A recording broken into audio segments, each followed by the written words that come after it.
Cassez immédiatement vos certitudes et oubliez les sourires de façade des conférences de presse. Aujourd'hui, on ne va pas analyser de belles promesses ou chanter les louanges d'un effectif intouchable. On plonge directement dans les entrailles d'un crash industriel et médical qui frappe les Lions de l'Atlas à une seule petite semaine du coup d'envoi de la Coupe du Monde 2026. Le verdict est tombé, glacial, indiscutable. Rupture du ligament latéral interne du genou pour Abdé. Terminé, rideau, forfait officiel pour le plus grand rendez-vous de la planète. C'est un carnage physique qui vient déshabiller le secteur offensif marocain et exposer une vérité que beaucoup voulaient cacher sous le tapis.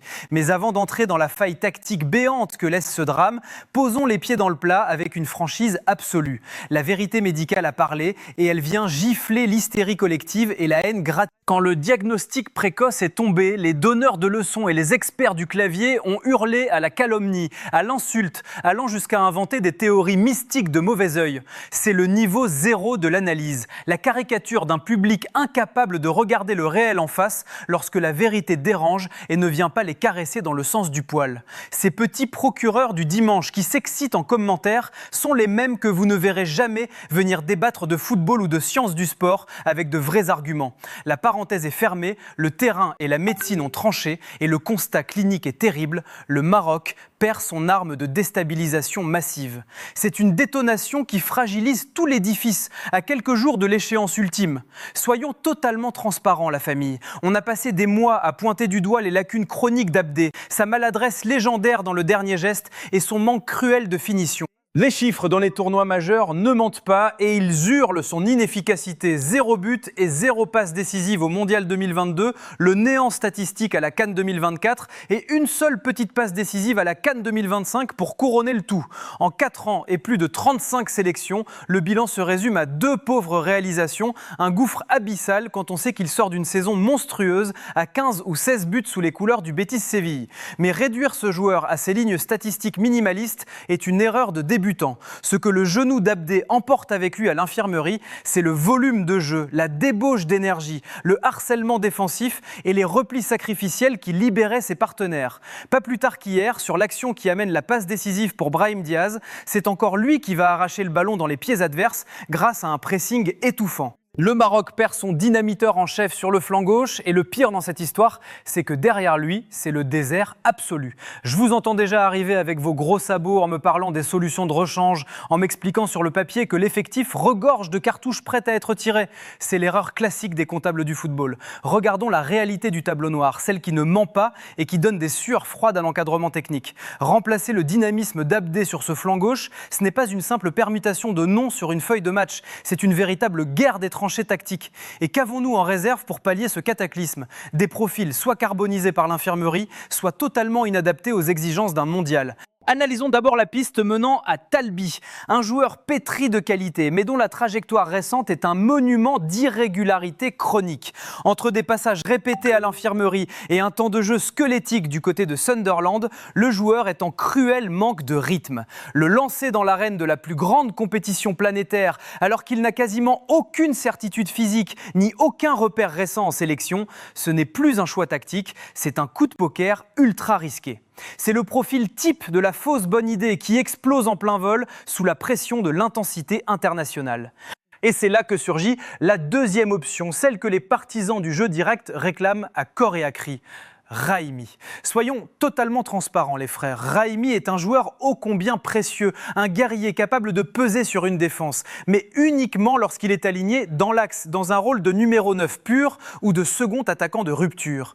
Le parachuter sur l'aile gauche pour remplacer Abdé est un contresens tactique absolu. Raimi possède d'immenses qualités de percussion axiale, mais il n'a tout simplement pas la panoplie technique, l'habileté dans les petits espaces, ni la capacité d'élimination sur le côté pour exister en tant qu'ailier gauche à ce niveau. Vouloir transformer un buffle d'axe en dynamiteur de couloir face au meilleur bloc défensif du monde, c'est foncer droit dans le mur. Le constat est d'une violence inouïe. À force de ne pas avoir testé, préparé ou donné du temps de jeu à d'autres alternatives crédibles lors des derniers rassemblements, la hiérarchie offensive se retrouve totalement déshabillée. On paye cash un manque cruel de vision à moyen terme. À une semaine du coup d'envoi, le staff technique se retrouve face à un vide sidéral sur son côté gauche, pris au piège entre une doublure en cristal et un attaquant axial exilé de force sur l'aile. C'est le grand bluff des solutions de secours qui s'effondre, laissant apparaître la terrible vérité. Derrière les titulaires, le réservoir est à sec. La famille, quand le navire prend l'eau de toutes parts et que les certitudes du présent s'effondrent à une semaine du coup d'envoi, les regards se tournent inévitablement vers le passé. C'est un grand classique des situations de crise, dos au mur, face au vide sidéral laissé par la blessure d'Abdé. Une idée commence à circuler avec insistance, un nom que tout le monde croyait enterré sous le poids des années et des choix éditoriaux. Un joueur qui a écrit certaines des plus belles pages de notre histoire récente. Oui, les frères, ouvrons les yeux et parlons de l'éléphant au milieu de la pièce, Sofiane Bouffal. Je vous entends déjà arriver de très loin avec vos arguments tout prêts et vos grands sabots. Oui, il est grand, oui, il a pris de l'âge, oui, il est clairement dans le dernier virage de sa carrière internationale et ses meilleures années physiques sont derrière lui. Mais regardons la vérité en face, sans hypocrisie. Trouvez-moi aujourd'hui, dans tout le réservoir du football marocain, un seul profil capable d'aligner sa qualité technique pure, son vécu sous la pression étouffante d'une Coupe du Monde et cette capacité innée à changer le cours d'un match sur une inspiration. C'est introuvable. Ne pas l'avoir couché sur la liste initiale était déjà une anomalie pour beaucoup. Mais aujourd'hui, ne pas le rappeler en urgence absolue serait un suicide tactique et managérial complet. Soyons totalement transparents, personne ne demande à Sofiane Bouffal de redevenir le dynamiteur infatigable de 2022. Personne ne s'attend à ce qu'il claque un triplé salvateur à chaque sortie ou qu'il enchaîne 90 minutes de pressing fou. Mais dans le chaos d'un tournoi mondial, la gestion des fins de match est un art crucial. Quand le bloc adverse est bas, que les jambes tremblent et que les jeunes cracks paniquent, un Bouffal lancé pour les 30 ou 40 dernières minutes est une arme psychologique dévastatrice. Rappelez-vous un fait d'armes qui ne remonte qu'à 3 petites années. En 2023, qui est le dernier joueur marocain à avoir fait trembler les filets contre le colosse brésilien ? C'est lui. Et devinez qui est le prochain très gros morceau sur la route des Lions de l'Atlas. Le destin ne bégaye pas, les frères. Mais l'urgence de sa convocation cache une interrogation physique majeure qui doit nous faire réfléchir. C'est le revers de la médaille, puisqu'il n'était même pas intégré à la liste élargie des réservistes officiels. Dans quel état de forme réel se trouve-t-il après avoir coupé le rythme de la haute compétition ? Certes, il a pris part au tout premier stage de préparation avant l'écrémage final, ce qui lui donne un mince filet de sécurité athlétique. Mais le rythme d'un mondial ne pardonne aucun amateurisme. Nous sommes au cœur d'un arbitrage terrible, entre l'expérience absolue d'un vieux briscard et le manque cruel de compétition.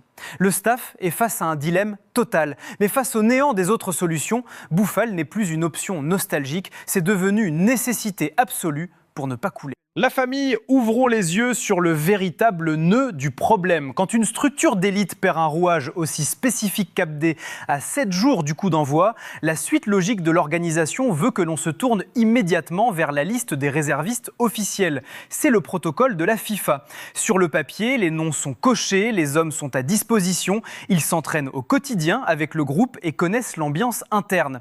Et dans cette configuration d'urgence, le profil qui se dégage avec le plus d'évidence mathématique pour intégrer la liste finale des 26, c'est le jeune Ez Abdé, notre petit crack en couveuse. Mais c'est exactement là que le piège institutionnel se referme et que les sueurs froides s'emparent des puristes. Entrer dans le grand bain d'une Coupe du Monde, ce n'est pas une simple prolongation des séances d'entraînement ou une suite logique des performances en club. C'est un changement de dimension absolue, un gouffre sur le plan de l'intensité psychologique et de la pression populaire. Lancer des novices ou des profils comme les jeunes pépites du réservoir directement dans l'arène mondiale sans aucun vécu significatif en sélection, c'est jouer à la roulette russe avec l'avenir de la nation. C'est le saut dans l'inconnu le plus total. Le staff technique se retrouve prisonnier d'un paradoxe terrible. Vous savez pertinemment ce que vous perdez avec la blessure d'Abdé, mais vous n'avez absolument aucune garantie statistique ou mentale sur ce que vous allez gagner en propulsant ces éléments de l'ombre sous les projecteurs du mondial. La vérité du football international est impitoyable avec les certitudes de l'entraînement. Vous pouvez observer un joueur briller lors des oppositions à huis clos, enchaîner les masterclass techniques face à ses propres partenaires et afficher une condition physique irréprochable. Mais dès que le sifflet retentit face à une opposition hostile, le logiciel change de manière radicale. L'exemple d'Abdé lui-même est une démonstration clinique de cette fracture. Un joueur monstrueux en club sous le maillot du Betis Séville, intouchable techniquement à l'entraînement, mais qui se liquéfiait de manière chronique face au but dès qu'il enfilait la tunique nationale dans les matchs à haute tension. Si un talent aussi affirmé éprouvait de telles difficultés à stabiliser son niveau d'efficacité, imaginez le calvaire psychologique pour des éléments lancés sans la moindre préparation préalable dans le tourbillon d'une phase finale. C'est cette absence de certitude qui fragilise les Lions de l'Atlas et transforme cette gestion de l'urgence en un véritable thriller de coulisses. La famille, nous y voilà, le rideau tombe sur ce thriller médical et tactique et les masques s'effondrent avec lui. Quand on analyse ce séisme avec la froideur journalistique qui s'impose, on comprend enfin pourquoi cette Coupe du Monde 2026 s'annonce comme le révélateur impitoyable de toutes nos failles cachées. C'est dans cette gestion de crise que l'on sépare les véritables prétendants à la couronne mondiale des illusions sans lendemain. Perdre Abdé à une semaine du coup d'envoi n'est pas un simple fait divers de l'infirmerie, c'est le crash test ultime d'un système qui a refusé de bâtir un plan B digne de ce nom. Les donneurs de leçons des réseaux sociaux peuvent continuer à s'exciter et à hurler à la trahison. La réalité du football international est une science de la profondeur et aujourd'hui, le réservoir marocain est à sec. Le staff technique se retrouve face à ses propres démons, prisonniers d'un entre-deux intenable, l'inexpérience totale de novices propulsés dans le volcan mondial ou le pari nostalgique d'un Bouffal rappelé en urgence pour sauver les meubles. On ne triche pas avec l'intensité d'un mondial, les frères. Si les Lions de l'Atlas veulent rééditer l'épopée héroïque du passé, il faudra bien plus que des larmes ou des regrets sur les pelouses américaines. Il faudra un miracle tactique pour équilibrer ce flanc gauche désormais orphelin de son dynamiteur en chef. La vérité va éclater sous les projecteurs et elle sera d'une violence inouïe pour ceux qui pensaient qu'un 11 titulaire suffisait pour régner sur la planète football. C'est la fin de ce décryptage volcanique, la famille, et maintenant c'est à vous de trancher et de faire exploser l'espace commentaire car le doute n'est plus permis. Tapez U1 si vous pensez que le rappel immédiat de Sofiane Bouffal est la seule et unique solution pour sauver le flanc gauche du Maroc. Tapez 2 si vous estimez qu'il faut lancer les jeunes réservistes directement dans le grand bain, quitte à tout perdre. Faites trembler l'algorithme, explosez la barre des j'aime, abonnez-vous en masse à Foot Inside et activez cette cloche de notification. Restez fiers, restez passionnés et que le terrain rende son verdict de sang-froid.